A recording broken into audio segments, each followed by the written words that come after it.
Welcome to the X Project podcast. This is a podcast of the X Project Substack. To subscribe, please go to thexproject.substack.com. U.S. crude oil production at new all-time high. Amid record global oil demand, an intro to some crude oil market basics. Article number 15, published December 12th, 2023. Section 1. Why is this a topic now? Drawing insights from Peter Zeihan's The Accidental Superpower and The Absent Superpower, we see a geopolitical landscape deeply influenced by energy dynamics.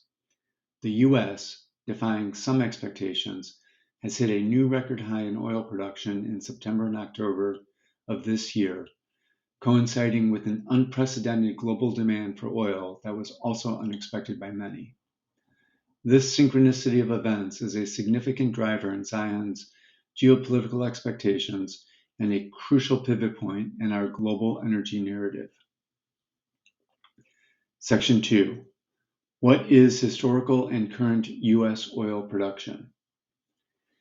The tale of U.S. oil production is a roller coaster of innovation, geopolitics, and market forces from the humble beginnings of the 19th century to becoming a world leader in oil production that initially peaked in 1970, to production declining in half by 2005, exacerbating a significant vulnerability to the American way of life, to the shale revolution and retaking the mantle of the largest producer in the world. In the chart above, oil production peaked in October 1970 at 10 million barrels per day. Production dropped below 5 million barrels per day in September 2005 at 4.2 million barrels per day, and then again in September 2008 at 3.97 million barrels per day. Then came the shale revolutions that lifted output to new highs for the first time in November 2017 and peaked pre-COVID at 13.0 million barrels per day in November 2019. According to the latest EIA report on November 30th, 2023, U.S. production made new highs of 13.012 million barrels per day in August, and then again in September at 13.236 million barrels per day. According to the highly regarded Dr. Anas Al-Haji of the Substack Energy Outlook Advisors and also the Substack Daily Energy Report, he expects yet another new high in October, as per the chart below from the November 30th, 2023 Daily Energy Report. Section 3. What is the U.S. crude oil export and import status? You may have heard that the United States is now a net energy exporter, as the Substack The Oregon Group published yesterday in a great article, The New American Century, which is true as of 2019 for the first time since 1957. However, while oil is a big part of energy, energy also includes natural gas and petroleum products. Doomberg of Substack explains in the article Molecular Tourism that we are a substantial net importer of crude oil. Quote, despite reclaiming the mantle of the world's largest producer of oil, the U.S. still imports nearly 6.5 million barrels per day of this stuff. At the same time, the country has grown to become a significant exporter of oil, crossing upwards of 5 million barrels per day in both 2022 and 2023. All this shuttling of barrels between borders seems rather inefficient, no? Why not just net things out domestically and import only what is needed? If only it were so easy. Unraveling the riddle requires an understanding that not all crude grades are created equal. Each individual refinery is tantamount to a bespoke chemical plant, and the journey from crude oil to finished products like gasoline and diesel is not nearly as straightforward as many politicians believe.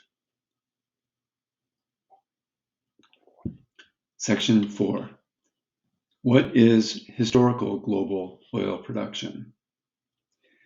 Thanks to the Axios AM newsletter yesterday morning and Rory Johnstone for his tweet or X post of it, here is a chart showing the historical production of the top 3 producers: the United States, Russia, and Saudi Arabia, with the US clocking in at 3.1 million barrels per day, Russia at 9.9 million barrels per day, and Saudi Arabia at 8.9 million barrels per day. In case you missed the significance of what this chart shows you, since the United States' low point in production of just under 4 million barrels per day in 2008, the US has added roughly the same amount of output as Saudi Arabia. Echoing Zihan's sentiment of geopolitical significance, Dr. Anas Al-Haji stated in his December 6, 2023 Daily Energy Report, quote, "Just imagine the world without this shale revolution. Where would oil prices be now? Would Europe be united against Russia? Would the US be able to impose sanctions on Iran and Venezuela? Would the US relations with Saudi Arabia be any different from what we have seen since Biden came to office?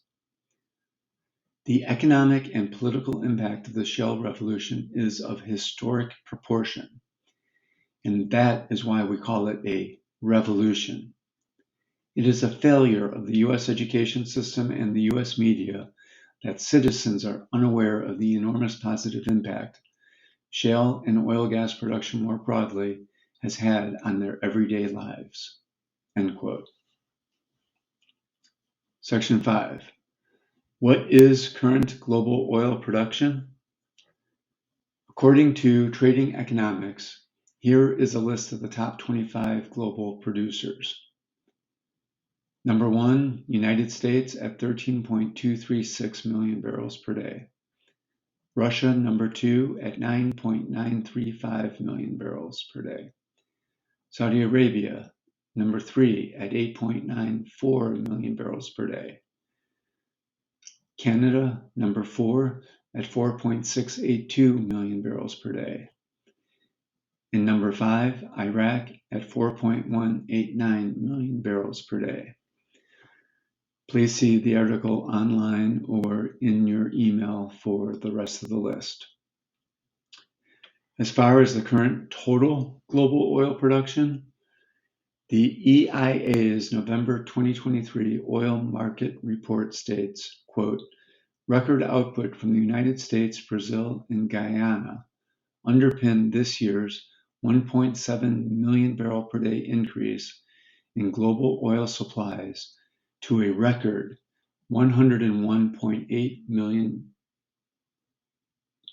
barrels per day," end quote. Section 6. What about the OPEC cuts and spare capacity? Of course, most of you have heard the news of recent OPEC meetings and some members' commitments to voluntary cuts. When producers cut production, they create spare capacity. According to the EIA, OPEC countries will have approximately 4.3 million barrels per day in spare capacity held mainly by Saudi Arabia and the United Arab Emirates.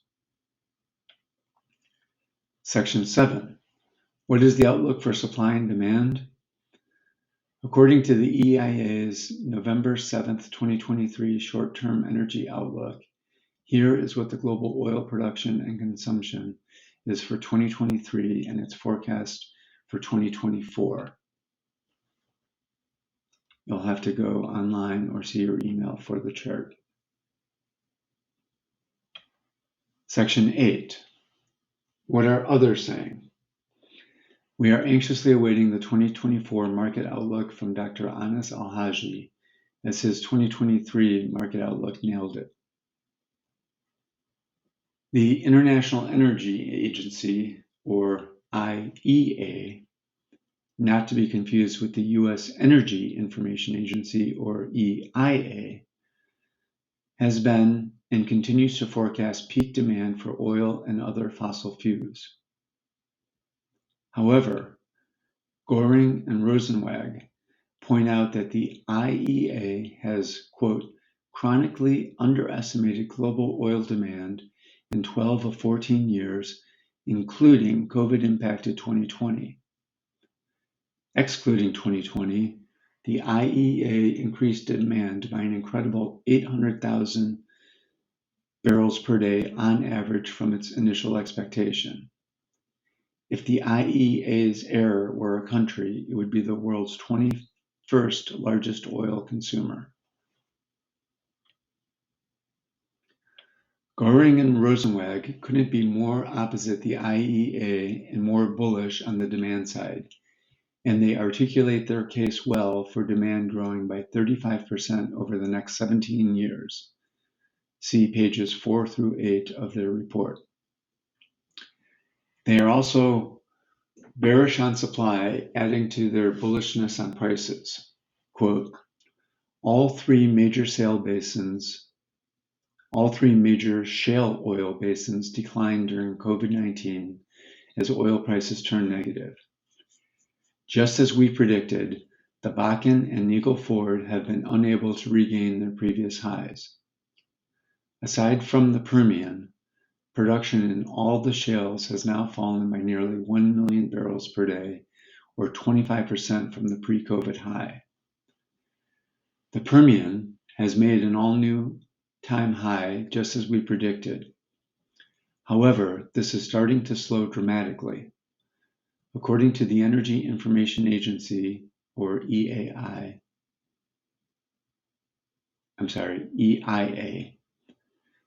the Permian has grown by 17,000 barrels per day over the last 6 months, 90% below its long-term average 6-month growth rate of 250,000 barrels per day.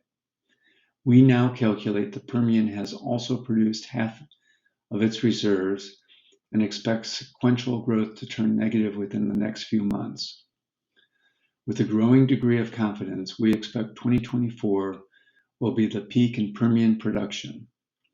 Over the last 15 years, the U.S. shales have represented all non-OPEC growth. In the previous 5 years, the Permian has dominated U.S. shales. If correct, we are entering an unprecedented period of tightness in global oil markets. Section 9. What are the X-Project Guys' comments? I am running long and need to wrap up, so we'll add 2 more points. Much of the shale revolution was financed by much lower interest rates than today. Secondly, there has been significant underinvestment in CapEx, as per the Substack The Crude Chronicles in the article, I've Got Something For You Again, 114 Years of CapEx, 2023 edition. And note, it takes many years to turn CapEx into output. See the article online or in your email for the chart of the super majors CapEx year-over-year 5-year moving average. Section 10. Why should you care? If Goring and Rosenzweig are correct, and the global oil and energy markets are or soon will be in a structural deficit for years to come, or if Luke Roman is right that we are past peak cheap oil, or if Lynn Alden is correct, and many others, then we can expect extreme volatility in geopolitics, the economy, equity and bond markets, and of course, energy prices. There is much for the X Project to explore. Thank you. This concludes the X Project's podcast number 15.